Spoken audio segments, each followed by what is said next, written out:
घातांक नियम हम सीख रहे थे। उसी के नियम के अनुसार दूसरी प्रश्नावली है, ध्यान दीजिए। पहला सवाल है 12 गुणा 12 गुणा 12 गुणा 12 को घात के रूप में व्यक्त कीजिए। पहला सवाल 12 गुणा 12 बराबर घात के रूप में व्यक्त कीजिए। 12 कितनी बार आया? 1 2 3 4 5 6, तो उत्तर हो गया 12 की घात 6।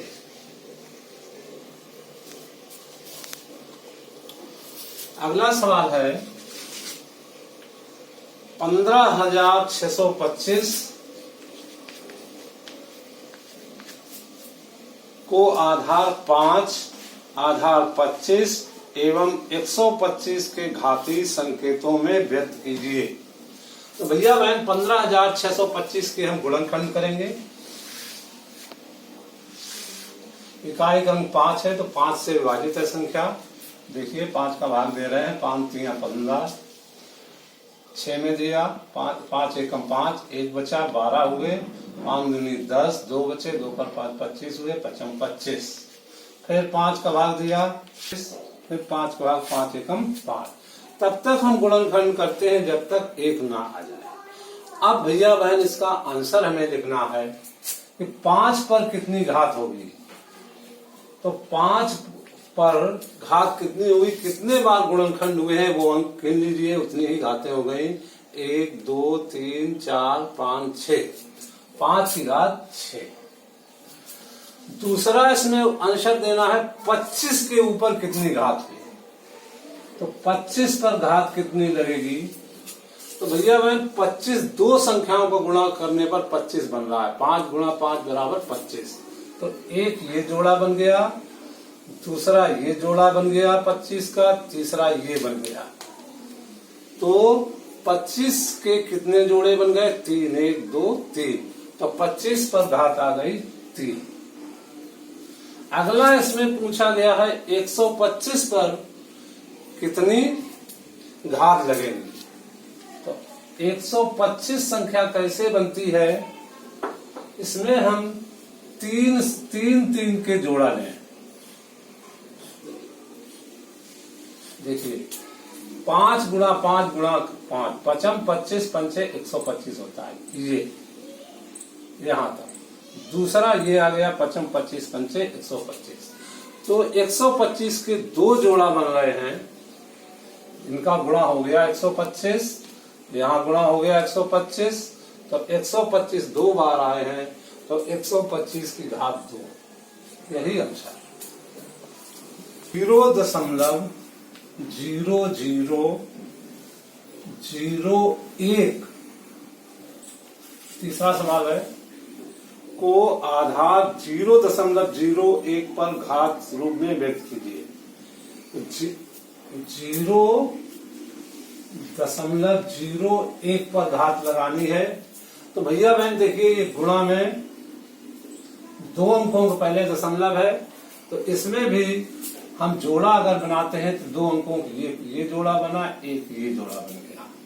दशमलव के आगे 4 अंक हैं, तो अर्थात 0.01 गुणा 0.01 बराबर यही आ जाएगा कि 0.01। तो ये 2 बार आया है, इसका गुणा करें तो यही संख्या बनेगी, अर्थात घात लग गई। यही आंसर। अगला है को आधार -7/8 पर घात के रूप में व्यक्त कीजिए। तो भैया बहन इसके भी हम गुणनखंड करेंगे। -343 के गुणनखंड हम कर रहे हैं। चलिए केवल माइनस का चिन्ह नहीं लगाया है। 3 से 43, तो 7 से विभाजित है, 7 एकम 7। तो ये 7 जो संख्या है, तो ये -7 पर घात 1 2 3 बार आए है, तो -7 के ऊपर घात 3 लग गए। इसी प्रकार से 512 के हम गुणनखंड करेंगे और 8 पर घातें लगानी है। तो हम देखिए इधर एकम 2। अब हमें घात लानी थी 8 पर, बटा में था। तो अब 8 संख्या कैसे बने, इसे हम गुणा करेंगे। 2 दूनी 4 दूनी 8, यहां तक का गुणा 8 हो गया। इसी प्रकार यहां तक का गुणा 8 हो गया। यहां तक का गुणा 2 दूनी 4 दूनी 8, अर्थात 8 संख्या आधार बना है जिसके ऊपर 3 घात लगेगी। 8 पे घात 3, तो -7 के ऊपर भी घात 3 है, 8 के ऊपर घात 3 है, अर्थात -7 बटे 8 की होल घात 3। यही आपका आंसर है। हमें इसी प्रकार करना है 1000 बटे 1331, 10 और 11 पर घातीय संकेत करिए। और 1024 बटे 1079 को वर्ग के रूप में लिखिए। तो छठा सवाल हम बता रहे हैं, लिखिए वर्ग माने घात 2 लगानी है। तो इसके हम गुणनखंड करेंगे 1024 के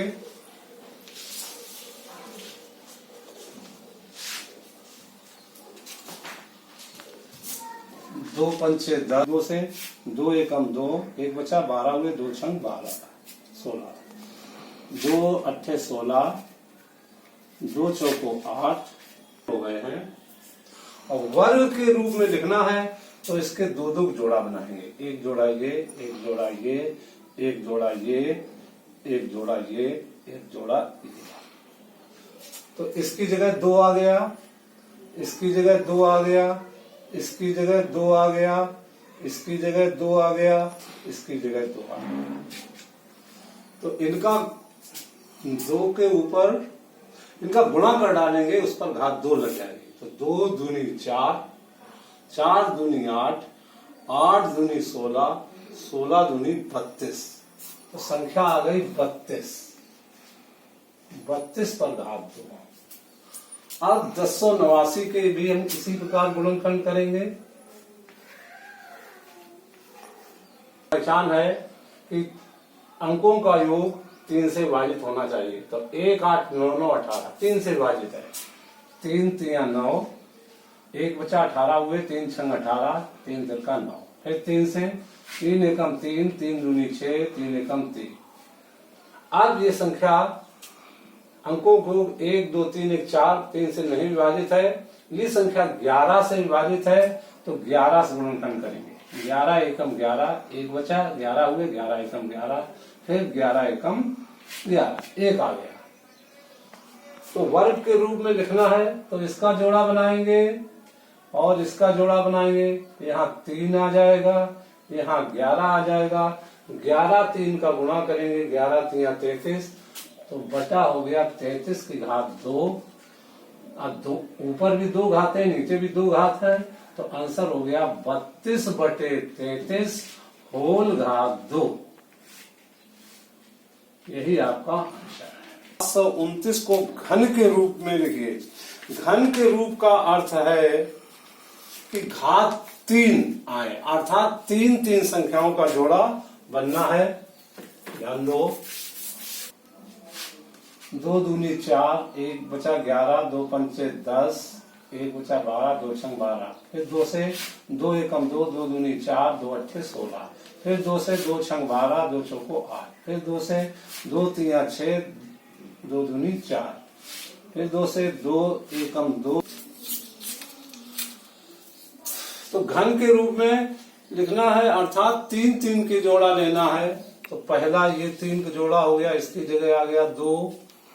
दूसरा ये जोड़ा हुआ, इसकी जगह आ गया 2। फिर 3 संख्याओं का ये जोड़ा, इसकी जगह आ गया 2। तो 2 दूनी 4 दूनी 8, 8 का ये घन है। 8 की घात 3 बटा 7 से 29 का इसी प्रकार लेंगे, गुणनखंड करेंगे। 7 2 9 9 18, 3 से विभाजित है। एक जोड़ा ये आ गया, इसकी जगह संख्या हो गई 3। दूसरा ये आ गया 3, 3 और 3 का गुणा हुआ 9, अर्थात 9 के घात 3। ये घन के रूप में हो गई, तो आंसर हो गया कुल मिला के 8/9 होल घात 3। यही आंसर है। 0.0000000 1 2 3 4 5 6 4 5। तो इसमें ऑप्शन में किसके ऊपर घात 2 लगाई जा सकती है, अर्थात इसमें जोड़ा हमें लेना है, तो एक जोड़ा ये बन गया 3 का, एक जोड़ा ये बन गया, तो इसमें इसके ऊपर घात 2 लग जाएगी। यही आपका उत्तर है, घात 2 ऑप्शन चुन लेंगे। 10वां सवाल इसी प्रकार है कि 10वां है 0.05 पर घात 3 है, तो इसका मान क्या होगा, और 3 बार इसका गुणा होगा, अर्थात 0.05 गुणा 0.05 गुणा 0.05। अब हम गुणा करेंगे तो 5 25 पंचे 125। अब इसमें 2 अंकों पहले यहाँ दशमलव है, 2 अंकों पहले यहाँ 2 2 4, 2 अंकों पहले यहाँ तो 6 अंकों पहले दशमलव लगना चाहिए। जबकि अंक हमारे पास 3 है, तो 3 जीरो हमें अपने पास से बढ़ाने पड़ेंगे। ये आ गया दशमलव 0.0000125 आंसर है, और इसके पहले कुछ नहीं है तो जीरो लगा लेते हैं, यही आंसर। लास्ट सवाल है 64/125 के घन के रूप में लिखिए। तो 64 के गुणनखंड लाएंगे और बटा 125 के गुणनखंड लाएंगे, और ऐसे जोड़ा बनाएंगे जिन जो 3 के जोड़ा होंगे, तो उत्तर आ जाएगा 4/5। ये आप खुद करेंगे, आपके लिए इतना करें।